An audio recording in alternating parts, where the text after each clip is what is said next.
nombre del Padre, y del Hijo, y del Espíritu Santo. Amén. Ven, Espíritu Santo, llena los corazones de tus fieles y enciende en ellos el fuego de tu amor. Envía, Señor, tu Espíritu y todas las cosas serán creadas. Y renovarás la faz de la tierra. Oh Dios, que has instruido los corazones de tus fieles con la luz del Espíritu Santo, danos gustar lo recto según el mismo Espíritu y gozar siempre de sus consuelos. Por Jesucristo nuestro Señor. Amén. Santa María, Madre de Dios, sede de la sabiduría, Ruega por nosotros. en el nombre del Padre, y del Hijo, y del Espíritu Santo. Amén. Bienvenidos a esta octava clase del curso sobre los dogmas marianos que estamos desarrollando en este primer cuatrimestre en la Fundación Santana. Hoy el tema está a cargo del profesor Buscaglia, que ha asumido la tarea generosamente, así que le damos las gracias. Y este tema de hoy, que es la asunción de la Santísima Virgen María en cuerpo y alma, en la gloria de los cielos, en la gloria de su Hijo Jesucristo, es el octavo tema, como dije, del curso, ¿no? Vamos a hacer una breve recapitulación para ubicar el tema, ¿no? En este intento de contemplar el misterio de María. Empezamos en las dos primeras clases por lo que es la realidad que fundamenta todo el misterio de María, es decir, la divina maternidad, la maternidad divina de María. Y partiendo de la maternidad divina, presentamos el principio teológico de toda la contemplación del misterio, que es la consecuencia fundamental de esa divina maternidad, a saber, la pertenencia relativa de María al orden hipostático. Luego, contemplamos la concepción inmaculada, la plenitud de gracia y la perpetua virginidad de la Santa Madre de Dios. Y a partir de allí nos internamos en lo que podríamos llamar el misterio pascual de la salvación, de la redención y su relación con María. Es decir, vimos a María en su participación singularísima en la obra redentora del Hijo, lo que se llama la corredención mariana. Luego vimos a María como madre de la Iglesia. Y hoy nos toca la culminación de ese misterio pascual en María, es decir, su tránsito a la gloria del cielo. Y nos quedan los temas finales, a saber, María como mediadora universal de todas las gracias, ya viéndola o contemplándola en la gloria del cielo, precisamente como intercesora nuestra, como intercesora de todos los fieles. Bueno,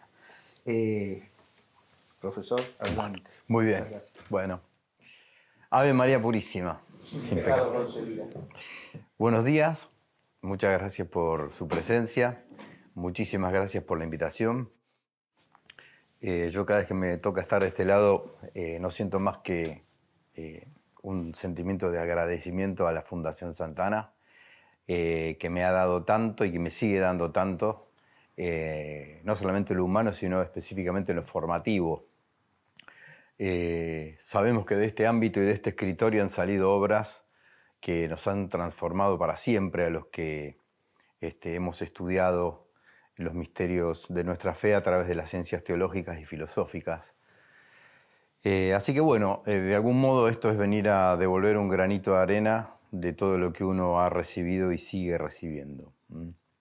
Así que bueno, nos encomendamos al Inmaculado Corazón de nuestra Madre, que hoy celebramos en esta memoria, para que ella nos asista y nos haga crecer en la fe de su divino Hijo y nos lleve a la gloria para la que estamos hechos, ¿no?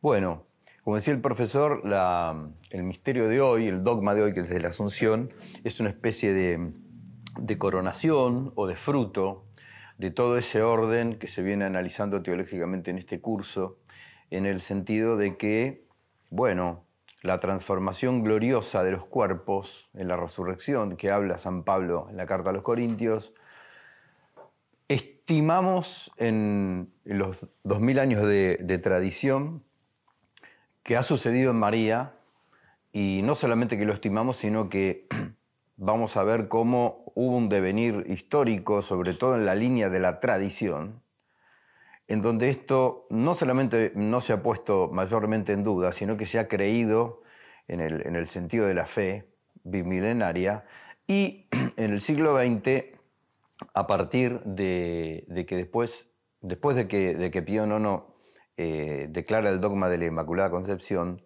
parece ser eso el punto de partida para terminar de explicitar y declarar solemnemente ese privilegio que María tuvo de ser glorificada en cuerpo y alma al modo de su Hijo, para culminar un poco, para coronar un poco ese orden hipostático que irrumpe en el tiempo y en la historia, para la redención del género humano. Yo esquematicé más o menos la charla de hoy en 3 puntos. Voy a hacer una breve introducción de esto, ¿no? De qué papel juega la Sagrada Escritura, el magisterio y la tradición respecto a este dogma, a este misterio. Después vamos a hacer un recorrido, sobre todo parafraseando bastante al Papa Pío XII, que en el año 1950 declara solemnemente lo que hasta ahora es el último dogma mariano, el dogma de la Asunción de María, en el escrito Munificentissimus Deus. Ahí vamos a leer bastante, el derrotero histórico, tanto de Oriente como de Occidente, que viene creyendo, rezando y viviendo este misterio de la Asunción como algo dado, como algo que está en el corazón y en la fe de la Iglesia, acompañada y iluminada por el Espíritu Santo. Y bueno, por último voy a recorrer un poco algunas cosas del tomo 2 de la obra del Padre Ruta, Virgo Fidelis, que ya se ha citado varias veces. Bueno, el Padre Ruta hace una contemplación y un estudio teológico de la Asunción de María y el misterio sacramental. Vamos a pasar por algunas de esas aristas que el Padre recorre, ¿sí? Bueno, para empezar, vamos a situarnos un poco entonces en lo que decía hoy, ¿no? En nuestra fe, cuando hablamos de en qué creemos, tenemos que apelar inmediatamente al concepto de depósito de la fe. El depósito de la fe tiene 3 pilares: la Sagrada Escritura, la Sagrada Tradición y el magisterio bimilenario de la Iglesia. Eso es lo que la Iglesia cree y manda a creer para la salvación. Con la Sagrada Escritura no habría mayor inconveniente en inteligir rápidamente a qué nos estamos refiriendo, porque es lo que más directo nos suena en cuanto a revelación. Con el magisterio de la Iglesia tal vez tampoco haya demasiadas dudas. Yo me estoy peleando con una cuestión respiratoria, como verán. El magisterio de la Iglesia habría que hacer cierta dilucidación, llegado el caso de lo que es un magisterio ordinario a lo que es un magisterio extraordinario, los alcances y límites que tiene cada uno. Cuando se manifiesta un dogma, estamos hablando del magisterio extraordinario, que es el que menos veces ocurre, pero es el que produce resultados tales como cosas que hay que creer. Los dogmas son dogmas de fe y el bautizado está obligado a creer eso, no es optativo. Está obligado a creer y está obligado a sostener eso y a vivir en base a esa fe.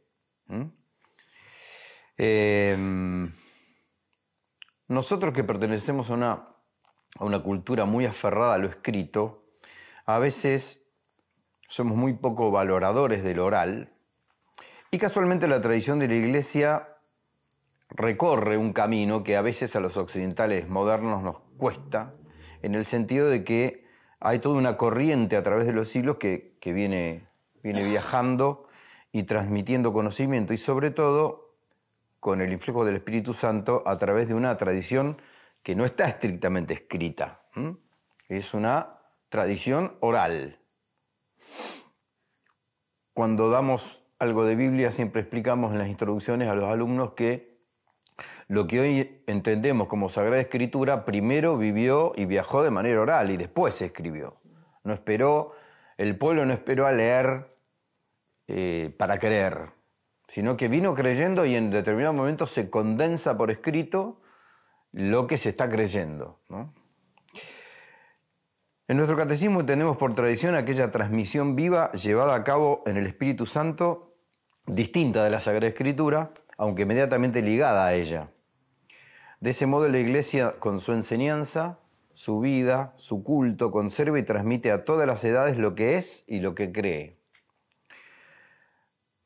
En la Constitución Dogmática sobre Sagrada Escritura, Dei Verbum, del Vaticano II, se puede leer en el número 8 lo siguiente.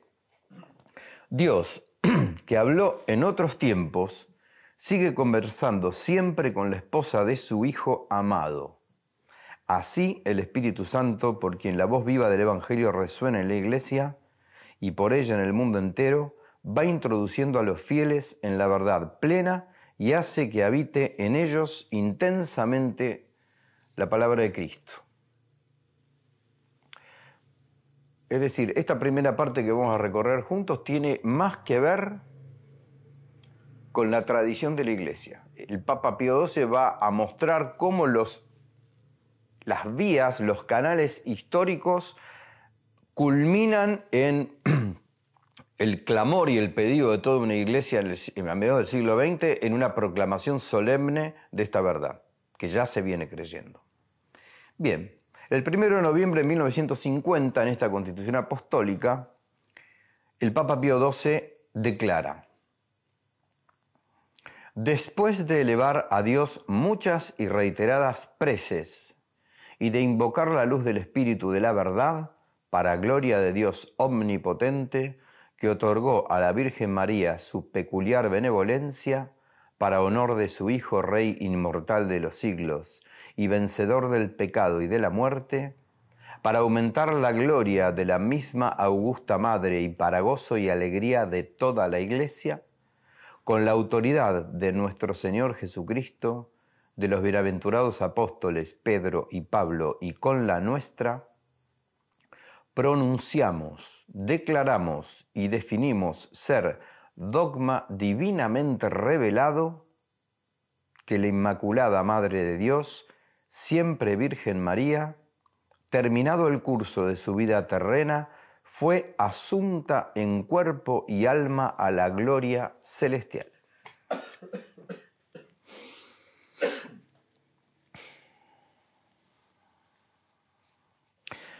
Bueno, una de las primeras cosas que el Papa empieza a escribir en esa Constitución es el entorno histórico, eclesiástico y mundial en donde se está produciendo esto, ¿no? Este hecho. Él advierte que el contexto es un contexto opresor en el tema de que hay grandes cuidados y preocupaciones e incluso angustias, y se es testigo de vivir en un siglo con gravísimas calamidades y aberraciones de la verdad. Ahí es donde la Constitución Apostólica enciende en los fieles la cada día más viva devoción hacia la Virgen Madre de Dios. Y en medio de esos dolores y esas angustias del siglo, hace que los redimidos por la sangre de Cristo tengan su mente y su corazón estimulados para una amorosa contemplación de los privilegios de María, su madre. El Papa elige el término privilegio,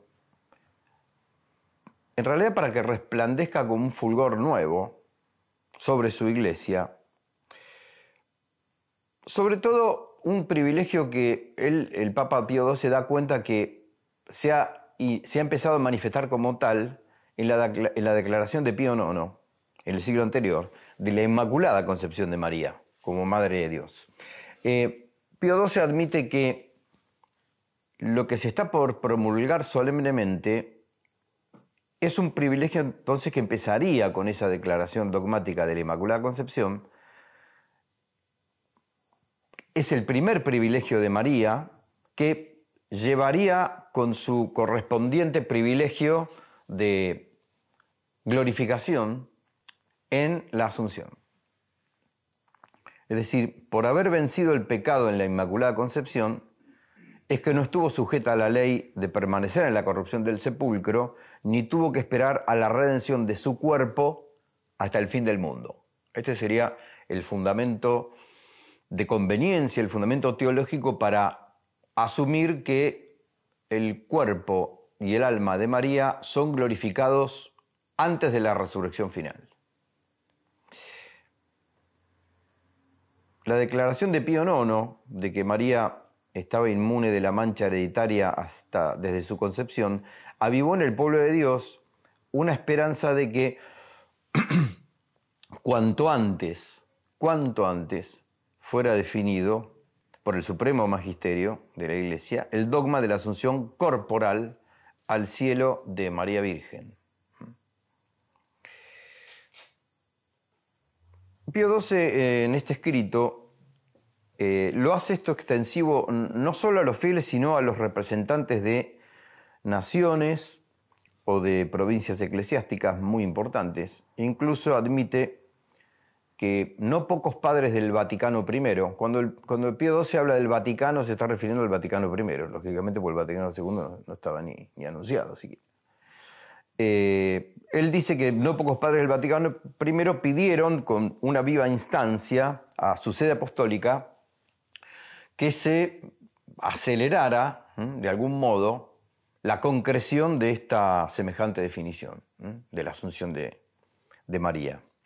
Justamente el 1 de mayo del 46, Pío XII dirige una carta en la que pregunta a sus hermanos en el episcopado si en su eximia sabiduría y prudencia creen que la asunción corporal de la Beatísima Virgen es de proponerse y definirse como dogma de fe, con su clero y con su pueblo. Si es deseo ferviente que se hagan rogativas al Espíritu Santo para que ilumine a su iglesia y poder acercarse a semejante definición. Se me escapó el nombre de ese primer escrito, de esa primera carta, que es del año 46, habría que buscarla después. Pío XII en la Constitución, esta Munificentissimus Deus, registra una serie de indicios, testimonios varios, vestigios de cómo en el decurso de los siglos la fe común de la Iglesia se detuvo en este tema, ya de manera temprana, en el tema de que María había sido asunta al cielo, a eso me refiero. Ve que los fieles instruidos por sus pastores y guiados por el sentido de la fe aprendieron también de la Escritura que María Virgen, a pesar de sus dificultades y casualmente por la santidad inigualable, no encontró ninguna dificultad en admitir que haya muerto del mismo modo que murió su Hijo Jesucristo, pero que esto no le impidió al pueblo creer y profesar abiertamente que no estuvo sujeta a la corrupción del sepulcro, su sagrado cuerpo, y que no fue reducida a putrefacción, quien había sido casualmente tabernáculo del Verbo divino. Este sentido de la fe se registra ya desde el primer tiempo, tanto en Oriente como en Occidente. No olvidemos lo mariano que es Oriente. Nunca, ¿no? Bueno, esa misma fe el Papa Pío XII la ve atestiguada en templos dedicados a Dios en honor a la Virgen María asunta a los cielos. Una importante cantidad de imágenes expuestas a la veneración de los fieles, las cuales ponen de manifiesto el triunfo de la bienaventurada Virgen después de su muerte. Hay ciudades, diócesis, regiones, dice el Papa, que están puestas bajo el amparo y patrocinio de la Virgen asunta al cielo. Hay aprobación en la Iglesia de institutos religiosos que tomaron el nombre de María Asunta o de Asunción. En un itinerario histórico bastante apasionante, yo estoy rescatando algunas cosas. Es muy agradable la Constitución de Pío XII, es muy llevadera de leer, ¿no? Porque va haciendo todo, una recolección de datos a través de la historia de esta veneración y de este sentido de la fe en el misterio.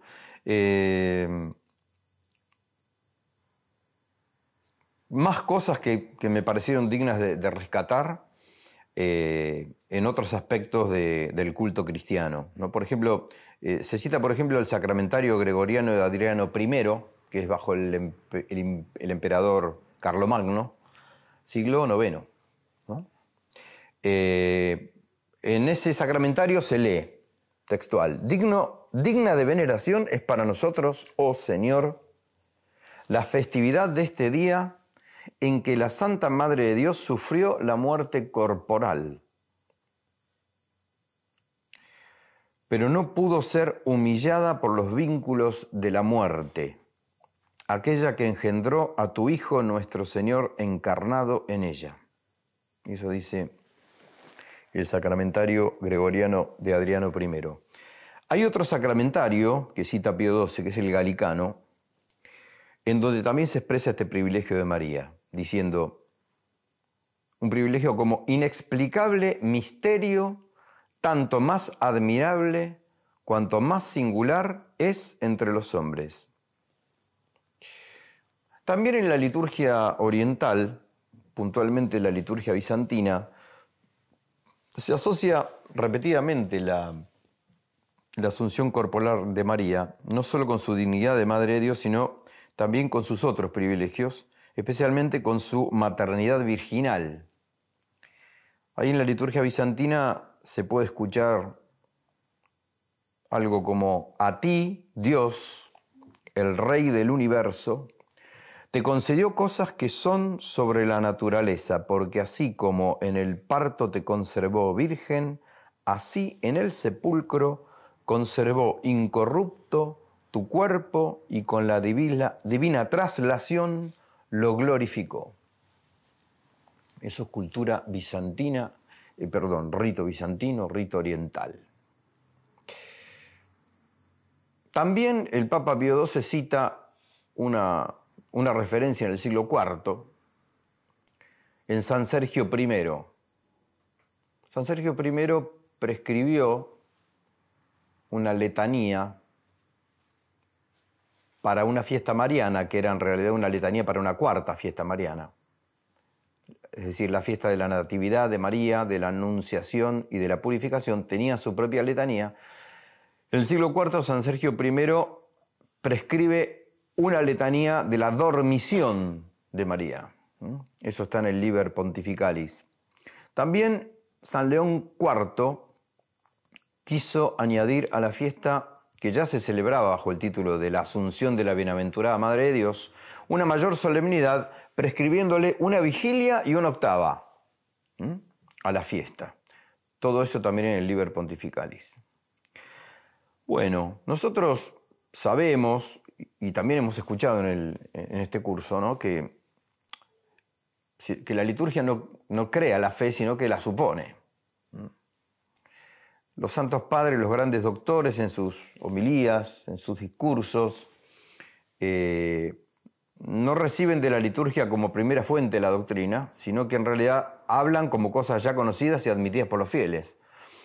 El objeto de estas fiestas no era solamente la incorrupción del cuerpo bienaventurado de la Virgen María, sino sobre todo su triunfo sobre la muerte y la celestial glorificación a semejanza de su Hijo Jesucristo.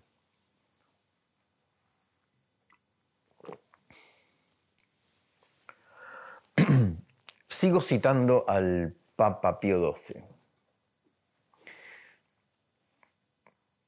Cita una cosa maravillosa de San Juan Damasceno, del siglo VIII. San Juan Damasceno exclama: era necesario que aquella que en el parto había conservado ilesa su virginidad, conservase también, sin ninguna corrupción, su cuerpo después de la muerte. Era necesario que aquella que había llevado en su seno al Creador hecho niño, habitase en los tabernáculos divinos. Era necesario que la esposa del Padre habitase en los tálamos celestes. Era necesario que aquella que había visto a su Hijo en la cruz, recibiendo en el corazón aquella espada de dolor de la que había sido inmune al darlo a luz, lo contemplase sentado a la diestra del Padre. era necesario que la Madre de Dios poseyese lo que corresponde al Hijo y que por todas las criaturas fuese honrada como Madre y Sierva de Dios.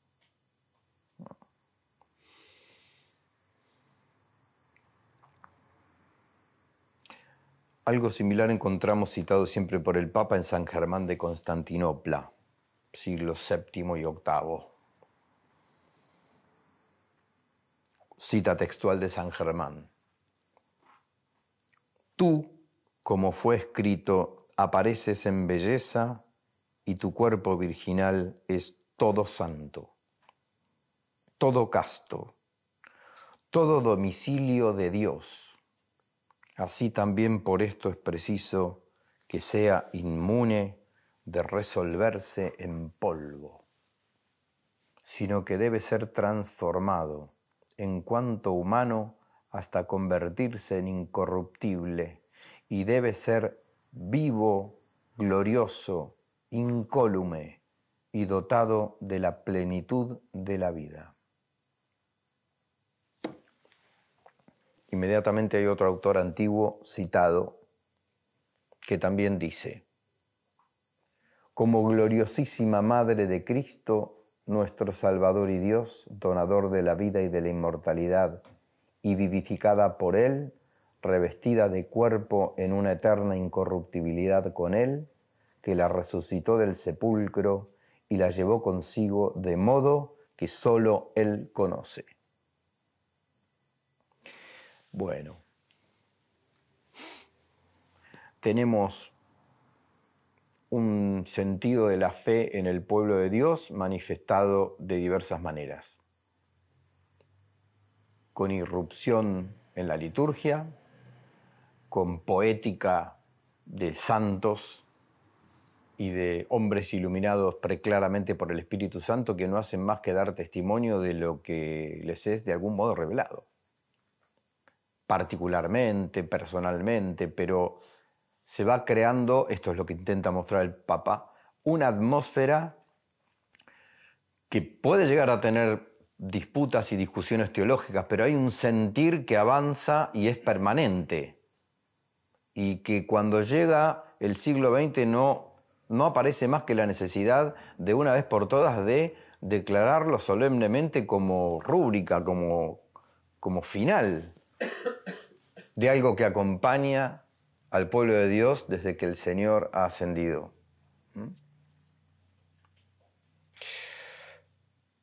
Nos metemos un poco de la mano del Papa Pío XII en los teólogos, particularmente escolásticos en algunos de los casos. Hay mucho más que esto, ¿eh? Les invito a leer la Munificentissimus Deus, que es una delicia.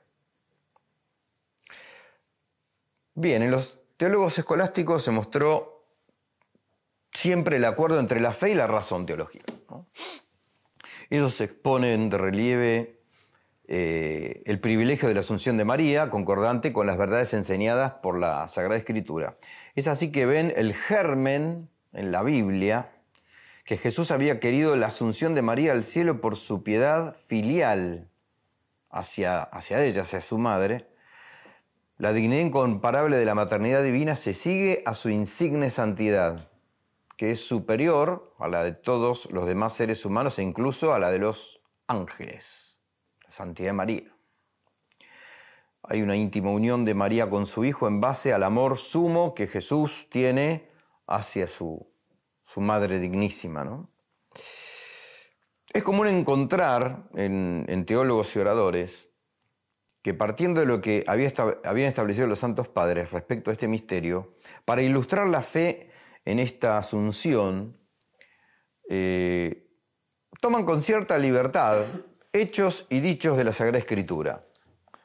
Con cierta libertad porque, bueno, a primera lectura o primera oída, a alguno le podría llegar a parecer un tanto forzado que aparezca como figura de María algunos fragmentos de la Escritura veterotestamentaria. Creo que el profesor en la clase pasada hizo algunas citas de algunos libros sapienciales o del Cantar de los Cantares.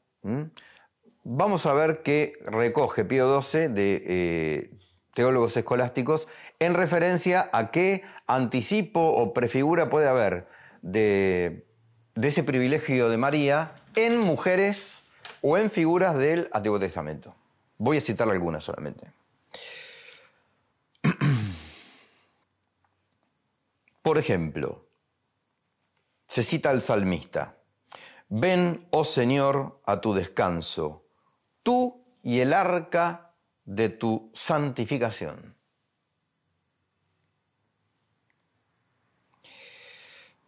Ven el arca de la alianza hecha de madera incorruptible y puesta en el templo del Señor como una imagen del cuerpo purísimo de María Virgen, preservado de toda corrupción del sepulcro y elevado a tanta gloria en el cielo, ¿no? A ese mismo fin describen a la reina que entra triunfalmente en el palacio celeste y se sienta a la diestra del divino Redentor, Salmo 44, lo mismo que la esposa del Cantar de los Cantares. Se cita ahí un fragmento del capítulo 3 del Cantar. La esposa que sube por el desierto como una columna de humo de los aromas de mirra y de incienso para ser coronada. Se propone estas dos imágenes como figuras de aquella reina y esposa celeste que junto a su divino esposo fue elevada al reino de los cielos.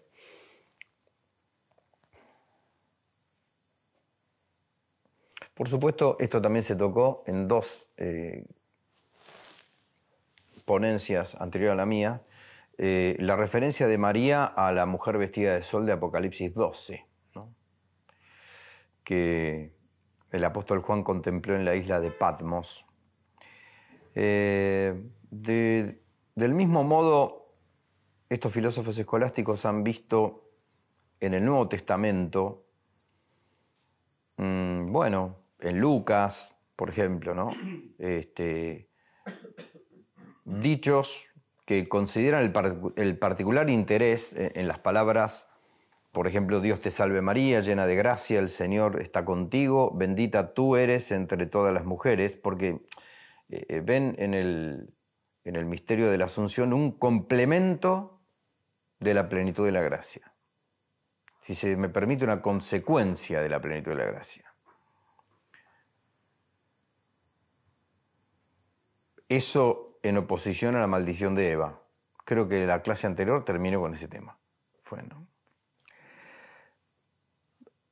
Es por eso que al comienzo de la teología escolástica, el piadoso Amadeo, obispo de Lausana, afirma que la carne de María Virgen permaneció incorrupta. No se puede creer, en efecto, dice, que su cuerpo viese la corrupción, porque realmente se reunió a su alma y junto con ella fue envuelta en altísima gloria en la corte celeste. Era llena de gracia y bendita entre las mujeres, sigue diciendo Amadeo, ¿no? Ella sola mereció concebir al Dios verdadero del Dios verdadero y le parió virgen, le amamantó virgen, estrechándole contra su seno y le prestó en todo sus santos servicios y homenajes. Bueno, por mi parte, hasta ahí llego con algunas de las cosas que viene trayendo Pío XII desde la tradición de la Iglesia. Por supuesto que en el documento hay muchas más cosas, pero querría pasar a lo que el padre Ruta estudia y escribe en este segundo tomo de Virgo Fidelis. Virgo Fidelis es una obra del padre en 2 tomos, ¿sí? En este segundo libro, él plantea, el subtítulo sería El misterio sacramental de María. El padre ha hecho toda una inteligencia teológica sobre la sacramentalidad de la fe, la sacramentalidad análoga entre los misterios de la fe. Ha puesto mucho el acento ahí. Es un concepto profundísimo, el de sacramentalidad, complejísimo, pero único para poder iluminar un poco nuestras inteligencias, entender esa irrupción en el orden hipostático. Entonces, a partir de la página 172 del tomo 2, plantea la Asunción y el misterio sacramental de María, que es el título que tiene esta clase en el curso, ¿verdad? Bueno,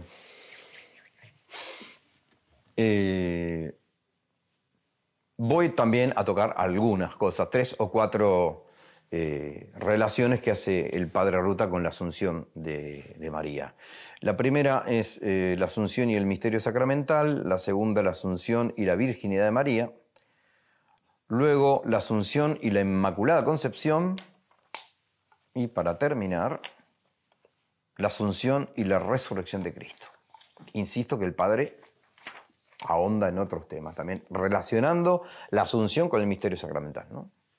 Y la relación con los otros misterios. Bueno, Ruta señala que uno de los aspectos del misterio sacramental es mostrar la fuerza transfigurante de la gracia divina. Señala entonces que esto sucede en la Asunción de María porque lo divino penetra lo humano y lo sobrenatural lo natural. Él considera que la Asunción sería una participación de la plena reconciliación de Dios con la naturaleza humana que se había realizado en Cristo.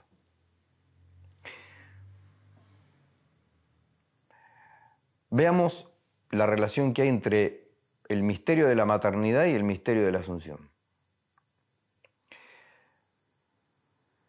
El misterio de la Asunción tiene una plena conexión teológica con la maternidad divina. En este curso se dijo en la primera clase que la maternidad divina de María era, si se me permite el término, la fuente para entender todos los demás misterios de María. Este doble privilegio, el de la maternidad y el de la Asunción, sirve a su vez de valor paradigmático, ejemplar, para la Iglesia, para la vida de la Iglesia. Es así que el padre Bover, lo cita el padre Ruta en su obra La Asunción de María, Ruta cita al padre Bover, y el padre Bover dice: por necesidad lógica el ser de la maternidad divina al ser de la maternidad divina corresponden propiedades del mismo orden, tales que guarden proporción con ella, que estén a su altura, que no desdigan ni disuenen con ella.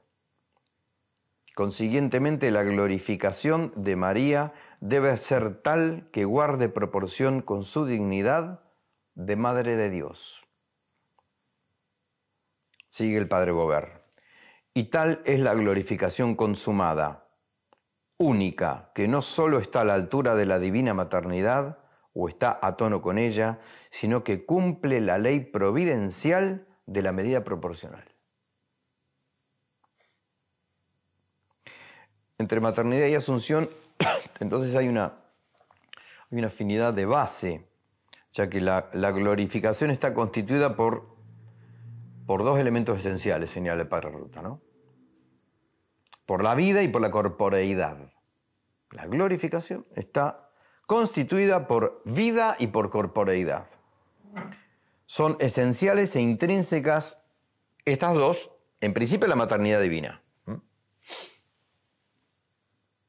Si es madre, tiene y da vida de manera corporal. Recuerdo que en las primeras charlas de este curso se explicó que el término de la maternidad es la persona, no la naturaleza humana de Cristo. María es madre de Cristo y Cristo es Dios, por lo tanto es madre de Dios. Por supuesto que engendra la naturaleza humana de Cristo, no la persona. La persona es eterna, la naturaleza de Cristo no es eterna, es creada. Y tiene que ser concebida en el seno de una madre que esté viva y que tenga cuerpo. Porque la naturaleza humana de Cristo es corpórea. Pero se es madre de la persona, no de la naturaleza de la persona.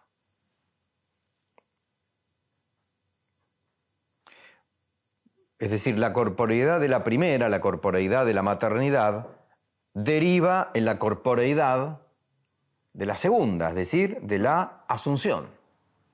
Si la maternidad fue corpórea y viva, la asunción conviene que sea corpórea y viva. Y no espera la resurrección de los últimos tiempos, del último día, ¿no?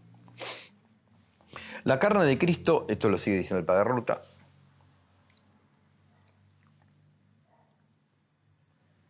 la carne de Cristo es el principio de vida y de resurrección. Recordemos aquello de Juan: el que come mi carne y bebe mi sangre tiene la vida eterna y yo lo resucitaré el último día. Juan 6, ¿no? Esa carne Cristo la recibió de su madre, de María. O sea, la carne de Cristo es carne de María.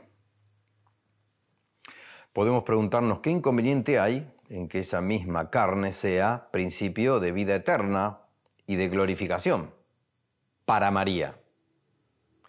Si esa carne de Cristo, que es principio de vida eterna y glorificación para todo el que la recibe, y si es carne de María, ¿qué inconveniente habría que la carne de María también fuese principio de glorificación y de vida eterna, siempre con aquello de, no sé si voy a acertar con la palabra, con aquello de que el único redentor es Jesucristo, ¿eh? ¿Sí? A lo sumo, el papel de María es de una corredención, y me animé el otro día que usted lo explicó, profesor, a pensar en la subredención, ¿sí? Que María podría llegar a ser una especie de subredentora, pero la redención viene por un solo redentor, que es Cristo nuestro Señor, ¿sí? Único mediador entre Dios y los hombres. Ahora, acá hay un eslabón muy fino, muy profundo, entre la carnalidad o la corporeidad de uno y de otro, en vistas a la glorificación y a la vida eterna. Es lo que está tratando de enfatizar el Padre Ruta cuando analiza estos dos misterios, ¿no? Ahí está citado muy precisamente San Francisco de Sales y San Alfonso. De San Francisco de Sales, el Padre Ruta apunta lo siguiente: San Francisco, atendiendo al mandamiento de honrar al Padre y a la Madre por parte de Cristo, se pregunta, ¿qué hijo no llamaría a la vida a su propia madre y no la llevaría consigo de la muerte al paraíso? Del mismo modo, San Alfonso escribe, Jesús preservó el cuerpo de María de la corrupción porque redundaba en deshonor suyo que fuese comida de la podredumbre aquella carne virginal de la que él se había revestido.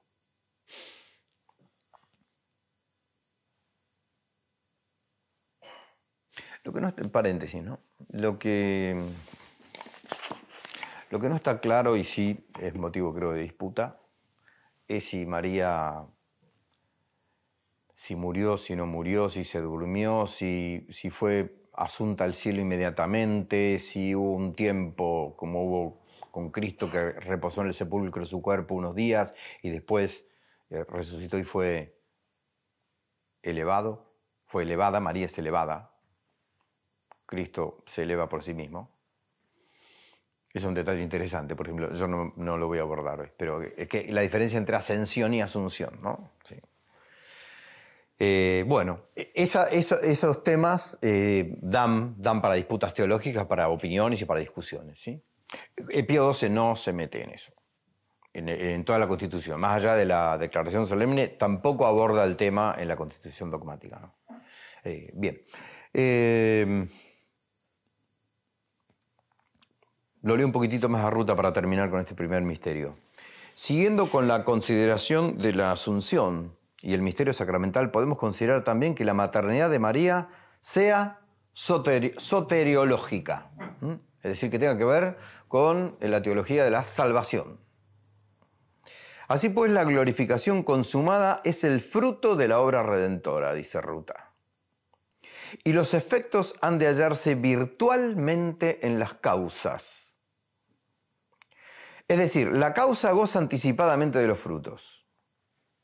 La glorificación de María debe hallarse como raíz y principio de la divina maternidad, principio activo de la redención con todos sus efectos. entonces conviene concluir que la Asunción radica indefectiblemente e infaliblemente en la divina maternidad. Muy bien. O sea, por un lado estuvimos viendo el derrotero histórico de la conveniencia de esta proclamación solemne, de esta declaración solemne dogmática en el siglo XX, por todo un sentido de la fe que viene viajando a través de los siglos. Ahora estamos viendo cómo un teólogo recaba razones de conveniencia para que esto incluso se vea con claridad en la profundización filosófico y teológica de lo que se está pensando, lo que se está proclamando y lo que se está creyendo. Bien, segundo elemento, segunda relación que el padre Ruta hace en Virgo Fidelis. La Asunción y la virginidad de María.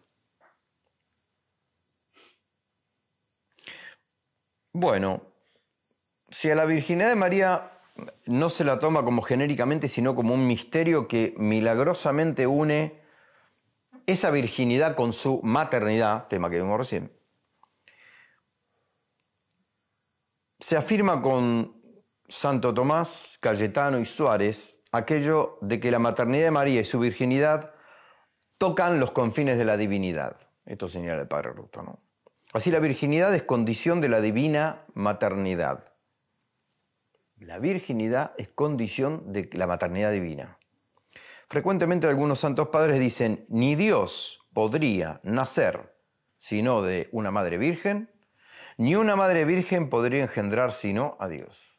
Ahí está el lazo en los padres, indisoluble entre un misterio y otro, entre maternidad y virginidad.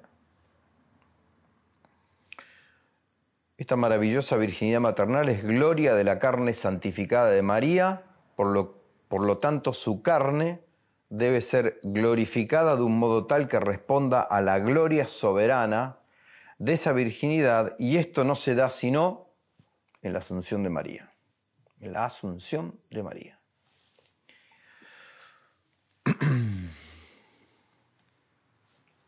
El padre Ruta cita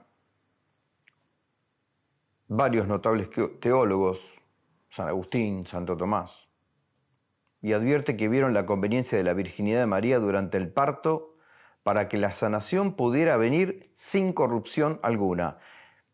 Entonces, si la virginidad fue conveniente para evitar la corrupción, ¿no lo sería también la incorrupción de María en el sepulcro? Pregunta no menor. Ante la conveniencia de lo primero, no es forzoso pensar en la conveniencia de lo segundo. El teólogo lo que está haciendo generalmente es poner en duda si lo que se está creyendo o lo que se acaba de proclamar es razonable o no es razonable. Tiene que ser razonable. Por supuesto que suprarrazonable porque tiene que estar elevado al orden sobrenatural. Pero no puede nunca chocar contra la conveniencia, ni contra las virtudes, ni contra las virtudes en general. No puede ser nunca imprudente o injusta o destemplada o inmoderada una verdad de fe. No. Que no se puede inteligir completamente no comporta que no se ajuste a las virtudes. Hasta sería necesario que no se comprendiera plenamente por las facultades naturales, porque si no, sería un misterio.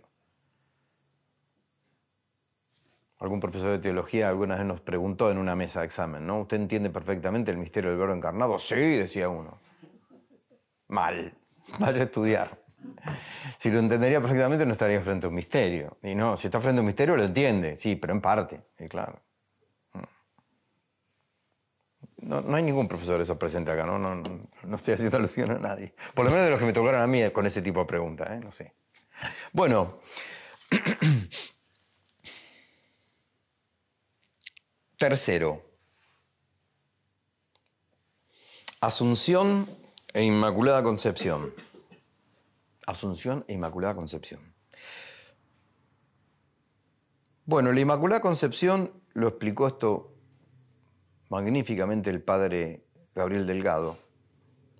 Se considera primariamente desde la plenitud de la gracia. Y recién, luego, como consecuencia, la exención del pecado.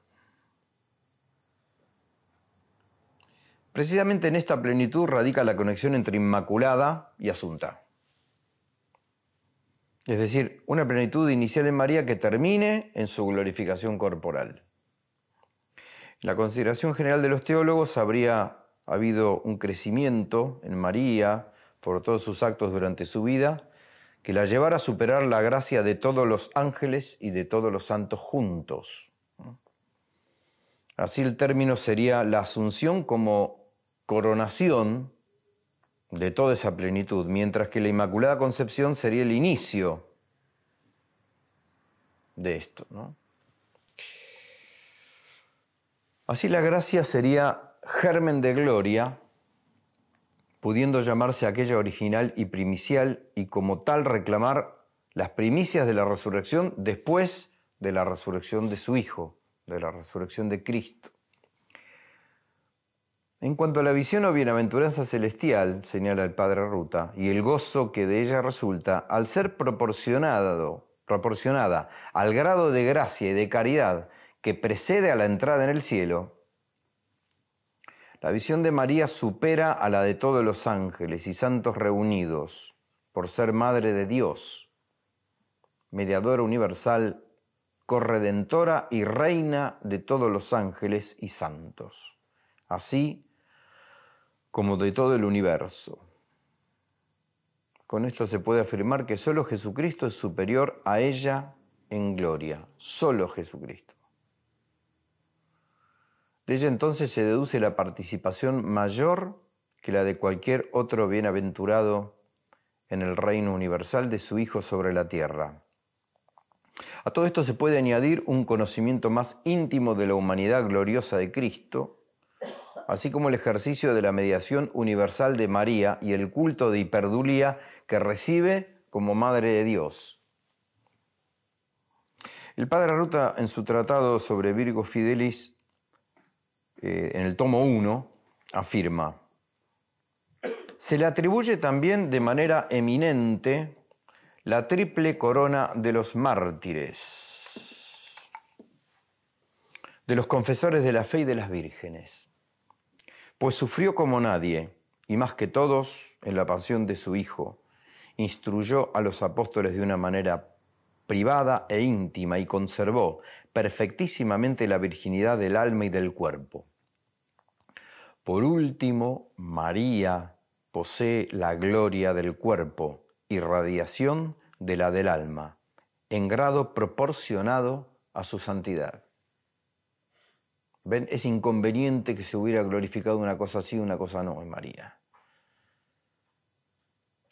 Contemplar la asunción de María es mirar la fuerza glorificante del misterio sacramental, y cada miembro de la Iglesia encuentra allí la vocación última a la que está llamado. A mí se me vienen las palabras del apóstol, ¿no?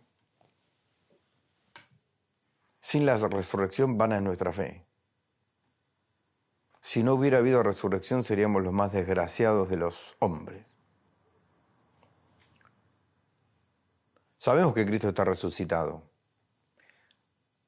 pero la resurrección de María es sumamente conveniente. La glorificación en cuerpo y alma de María es sumamente conveniente.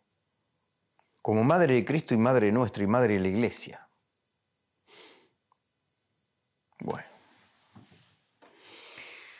Voy a acelerar un poco para terminar no muy tarde. Estamos, ¿no? Estamos. Bueno, Asunción y Resurrección. Este es el último tema que voy a abordar hoy. Siempre en el Virgo Fidelis, escrito por Monseñor Ruta.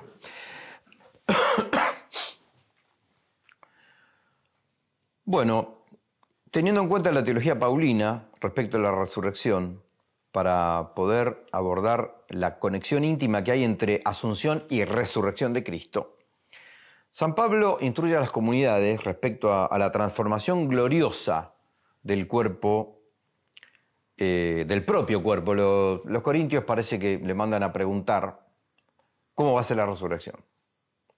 Si es en el mismo cuerpo, si es en otro cuerpo. ¿Qué pasa con los que no hayan muerto a la venida de Cristo?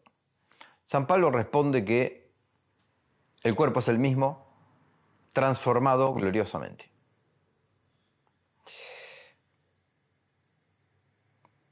Entonces, esa transformación gloriosa del propio cuerpo, ya, dice el Padre Ruta, con la resurrección de Cristo, obra en el cristiano durante su vida, haciéndolo una nueva criatura, es decir, transformándolo interiormente. Hay una cita de la carta a los Colosenses donde Pablo dice: sepultados con él en el bautismo, en el cual fuisteis corresucitados por medio de la fe en el poder de Dios, que lo resucitó entre los muertos.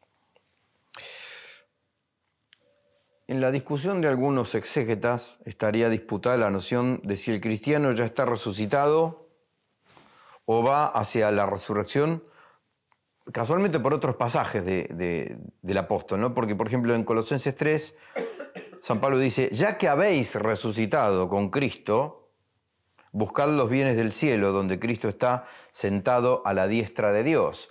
Ahí teológicamente aparece una dificultad. ¿Estamos resucitados o no estamos resucitados? ¿A qué se refiere San Pablo cuando a sus comunidades le dice: ustedes ya están resucitados en Cristo?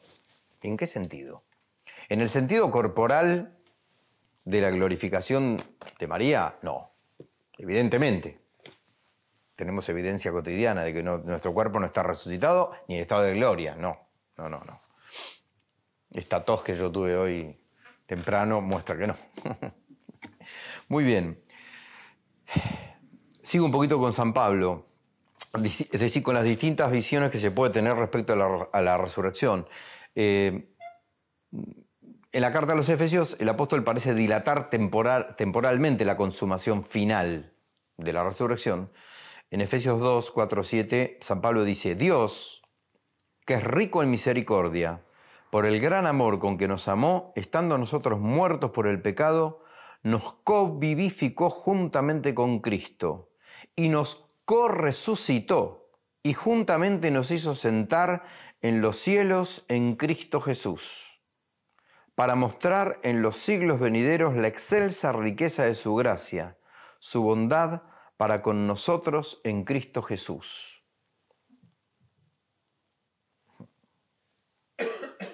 Se había citado en una charla anterior este fragmento para ver otra conveniencia, si había una posibilidad de una corredención o de una participación activa a través de los misterios, del misterio del sufrimiento de la Iglesia, por aquello que el apóstol decía: cumplo en mi cuerpo lo que falta a la pasión de Cristo, como si a la pasión de Cristo le hubiera faltado algo, que en realidad no le ha faltado nada.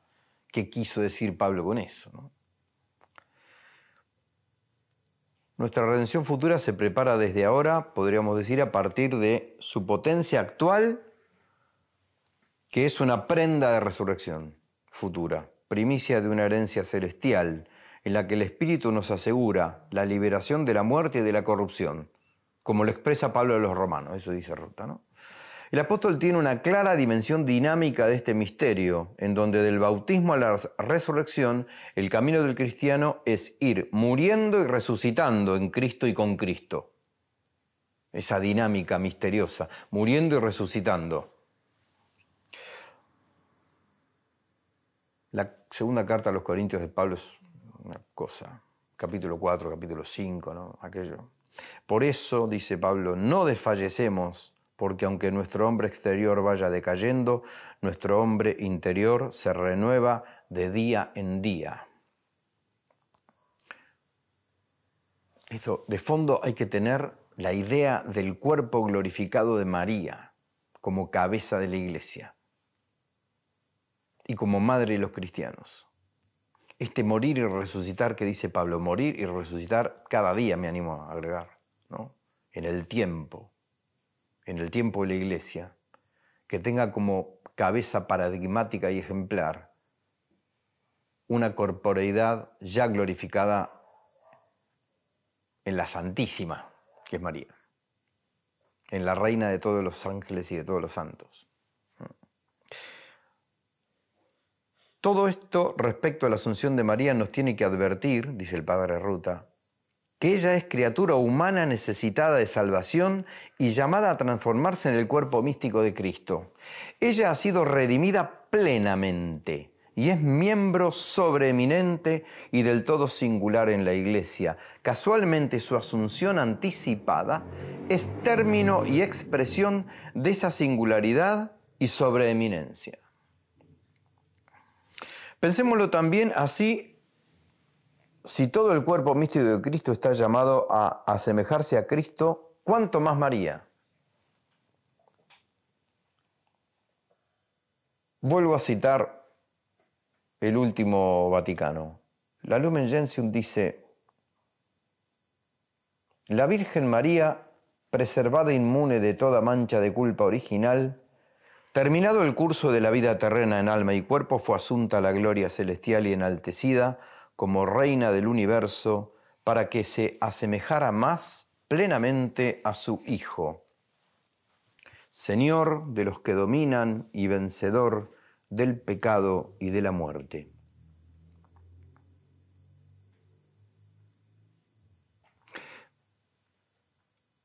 Ahora el Padre Ruta lo piensa como de otro lado. Se plantea la pregunta si se podría concebir a María no glorificada.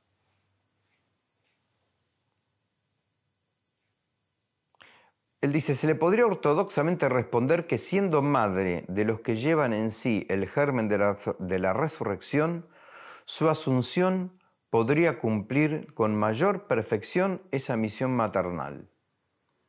También es considerable que resultara oportuno una contemplación del ser íntimo de Dios por parte de María para atraer a todos sus hijos, es decir, al cuerpo místico que es la Iglesia, y así poder engendrar y disponerlos para el disfrute de la vida eterna. Claro que a esto no habría que reducirlo y dejarlo abierto a su intercesión y mediación maternal, de la que seguramente se está hablando en este curso, ¿no?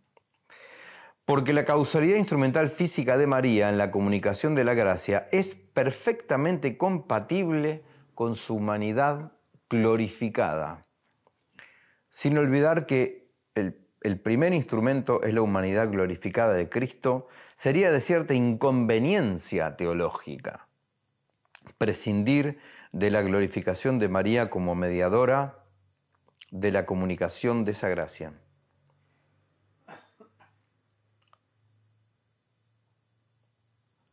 Última cita del Padre Ruta en Virgo Fidelis, y con esto voy terminando.